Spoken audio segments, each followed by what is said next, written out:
Black hole নামটা মনে হয় প্রথম শুনলেন, তাই না? আমাদের পৃথিবী যতটা না রহস্যময়, তার থেকে বেশি রহস্যময় আমাদের মহাকাশ জগৎ। মহাকাশে এত পরিমাণ মিস্টিরিয়াস জিনিস আছে যা মুখ দিয়ে বলে বোঝানো সম্ভব নয়। তারই একটি মিস্ট্রি হচ্ছে ব্ল্যাক হোল। তো চলুন জাদুঘর টিভির আজকের এপিসোডে জেনে আসি কি এই ব্ল্যাক হোল, এর কাজই বাকি এবং কিভাবে এটি তৈরি হয়েছে, এবং এর ভেতরে কেউ পড়ে গেলে বেঁচে ফিরতে পারবে। ব্ল্যাক হোল হচ্ছে এমনই একটা অবজেক্ট যে তার আশেপাশে থাকা সকল অবজেক্টকে নিজের ভেতর টেনে নিয়ে যায়। আমরা এটাকে বারমুডা ট্রায়াঙ্গেলের কাজের সাথে তুলনা করতে পারি, তবে ব্ল্যাক হোল বারমুডা ট্রায়াঙ্গেলের থেকে কোটি গুণে শক্তিশালী। ব্ল্যাক হোল নাম কিভাবে আসলো? কারণ ব্ল্যাক হোল যেহেতু এর সামনে থাকা সকল কিছুই টেনে নিয়ে যায়, তাই বাদ পড়ে না আলো। এর আশেপাশে যত লাইট আছে সবই ব্ল্যাক হোল তার মধ্যে টেনে নিয়ে যায়। ব্ল্যাক হোল নামের মধ্যে হোল থাকলেও আসলে এতে কোনো হোল নেই। এরকমটা কেন হয়?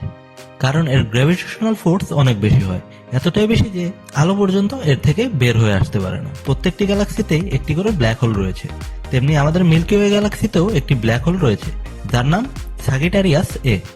এই অবজেক্টটি তার গ্র্যাভিটেশনাল ফোর্স বেশি হওয়ার কারণে ভেঙে পড়ে এবং আশেপাশে থাকা সকল গ্রহকে তার ভেতর টেনে নেয়। মূলত ব্ল্যাক হোল এভাবেই কাজ করে। এর জ্বালানি শক্তি হতে পারে হাইড্রোজেন অথবা হিলিয়াম, আর এখানে পড়ে গেলে আপনি মুহূর্তেই ঝলসে যেতে পারেন।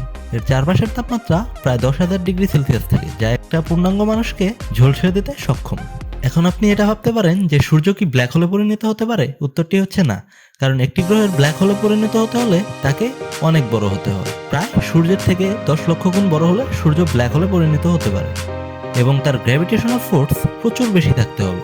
যদিও সূর্যের গ্র্যাভিটির কারণেই পৃথিবী সহ অন্যান্য গ্রহগুলো তার চারপাশে ঘুরে, কিন্তু এই ফোর্স যথেষ্ট নয় কোনো গ্রহকে নিজের ভেতর টেনে নেওয়ার জন্য। ভিডিওটি ভালো লাগলে লাইক ও শেয়ার করতে পারেন, আর কি বিষয়ে ভিডিও পেতে চান তা কমেন্ট করে জানান। আর এমন নতুন বিষয় জানার ইচ্ছে থাকলে জাদুঘর টিভি চ্যানেলটি সাবস্ক্রাইব করে পাশে থাকা বেল আইকনটি প্রেস করুন।